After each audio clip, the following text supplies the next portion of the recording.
Salut à tous. Aujourd'hui, je vais vous reparler du professeur Jean-Bernard Fourtillan et du collectif Vérité Covid-19 auquel il appartient. Avant de commencer, je vous invite fortement à regarder cette vidéo jusqu'au bout. Vous allez voir, le moins qu'on puisse dire, c'est que ça décoiffe. Commençons tout d'abord par reparler de la plainte soi-disant lancée contre l'Institut Pasteur par Jean-Bernard Fourtillan. Donc je vous le rappelle, M. Fourtillan a annoncé début décembre dans une vidéo avoir porté plainte contre l'Institut Pasteur pour notamment crimes contre l'humanité.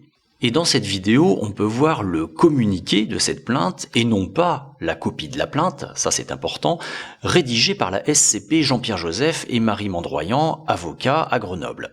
Piqué dans ma curiosité, j'ai donc contacté Maître Jean-Pierre Joseph et celui-ci m'a indiqué que si M. Fourtillan a porté plainte, ce n'est pas par son intermédiaire. Autrement dit, aujourd'hui, on n'a absolument aucune preuve que Jean-Bernard Fourtillan a porté plainte contre l'Institut Pasteur. À ce propos, voici un petit détail croustillant.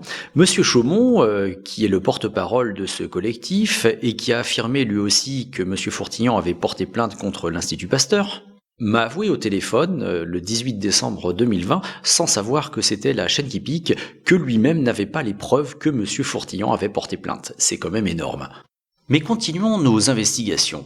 À une certaine époque, Maître Joseph a défendu, professionnellement et personnellement, le Centre international de parapsychologie et de recherche scientifique du Nouvel Âge. Je vais donc vous lire les extraits que l'on trouve sur Wikipédia à propos de ce centre. Le Centre international de parapsychologie et de recherche scientifique du Nouvel Âge, plus connu sous le nom Horus, est un mouvement religieux français de type New Age, aujourd'hui dissous. À partir du milieu des années 90, ce groupe a souvent été évoqué par les médias qui, se faisant l'écho de la commission parlementaire sur les sectes en France, l'ont présenté comme une secte. Il a été créé en 1989 par Marie-Thérèse Castano, appelée Maïté, née en 1944, ancien agent immobilier d'origine basque, à la Coucourde dans la Drôme. Il se donne comme but la recherche scientifique en parapsychologie ainsi que la connaissance et la recherche des lois de la nature. Cette communauté agraire biologique a été baptisée Communauté Horus par référence au dieu faucon solaire Horus, symbole du mythe de la royauté égyptienne, sous le haut patronage duquel elle est placée. Les vaccins, les aliments industriels et la pornographie sont proscrits. Parmi les reproches qui lui sont faits, on trouve notamment le rejet de la médecine traditionnelle au profit de traitements dangereux pour la santé, une paranoïa collective caractéristique des groupes sectaires. Et à la fin de cette page, on trouve une référence au livre de Maître Jean-Pierre Joseph qui défend ce collectif, Les radis de la colère, le complot démasqué, pourquoi la France a-t-elle peur d'Horus ? Alors bien sûr, cet avocat m'a dit au téléphone qu'il considérait ce mouvement comme n'étant pas une secte. Donc je vais vous lire ce qu'en disait Libération dans un article publié en 1999 titré « Horus, des malades sans soins, des tomates sans engrais, la gourou de la secte et 6 adeptes étaient jugés hier à Valence ». Extrait. Onde de forme. Hélas, on a du mal à saisir ce qu'elle prône au juste. Il y a bien Horus, le dieu égyptien de la lumière, les journées de prière et surtout la bioculture. Mais tout ça reste pas mal flou. Elle reprend. Le procès que l'on me fait est un procès d'intention. J'essaye de trouver une solution écologique pour réparer la terre qu'on est en train de détruire. Et d'avancer, nous avons des résultats. Des aubergines de 2 kilos sans engrais. Sur les bancs du public, au même moment, circulent des photos comme autant de preuves. Une tomate d'1,8 kg, une betterave rouge de 2,5 kg. La clé de cette réussite, les ondes de forme de Maïté. Ces petites constructions géométriques de pierre. J'en ai tracé partout, lance-t-elle. Si vous veniez, monsieur le juge, vous en verriez dans toute la maison. J'ai même un portail en ondes de forme. Les ondes de forme transforment les ondes électromagnétiques de la Terre. En passant à côté, tout le monde en profite. Les arbres, les hommes, les oiseaux et les légumes donc. Revenons maintenant sur ce collectif Vérité Covid-19 auquel appartient monsieur Fourtillan, dont la chaîne YouTube officielle et la page Facebook ici présente se nomment Jasper Meider. Vous pouvez donc le constater par vous-même, ce collectif fait directement référence à l'Égypte ancienne, notamment par ce chat noir stylisé, et le nom de la chaîne, Jasper Meider, le jaspe étant une pierre qui était utilisée par les Égyptiens. Et voici ce que dit Ouest France sur ce symbole utilisé par ce collectif. Chat noir, incarnation du diable. Les superstitions autour du chat débutent au temps de l'Égypte ancienne. Les yeux de l'animal reflétant la lumière étaient le symbole du pouvoir du dieu soleil, Ra. Mais paradoxalement, même si le chat était une idole, les Égyptiens considéraient le chat noir comme un Éthiopien noir à l'image du diable.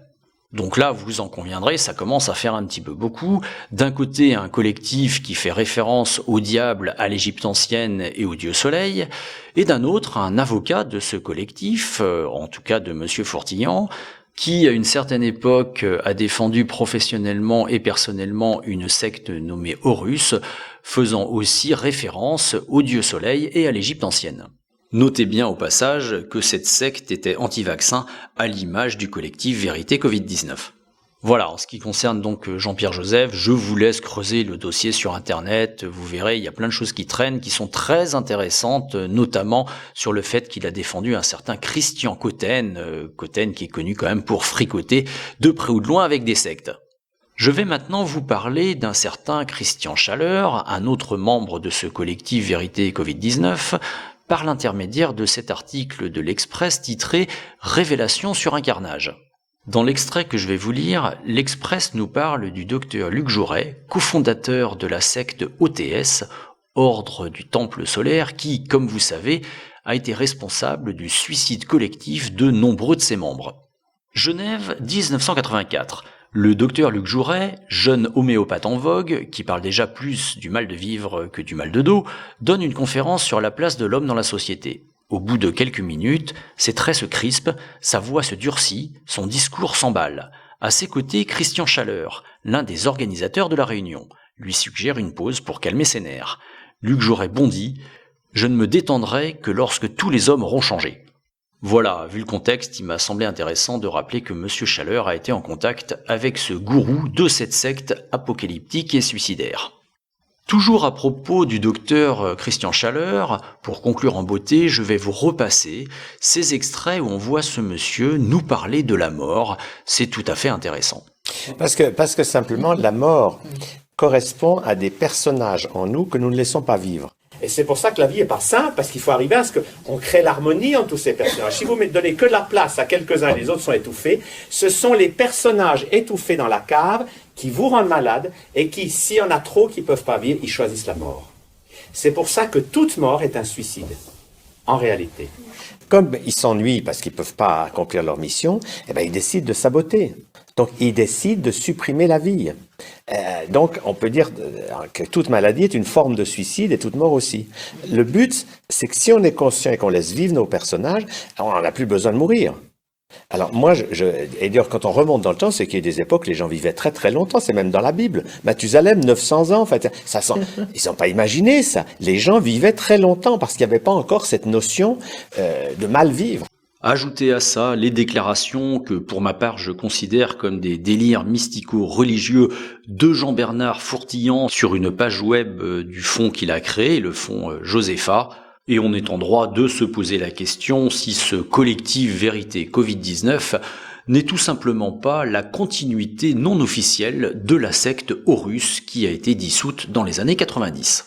Bien entendu, Monsieur Chaumont, que j'ai eu au téléphone, je vous le rappelle, a dit que c'était totalement faux. Et il a ajouté que les images ainsi que le titre qui ont été choisis pour présenter la chaîne l'ont été non pas pour évoquer l'Égypte ancienne, mais pour faire joli.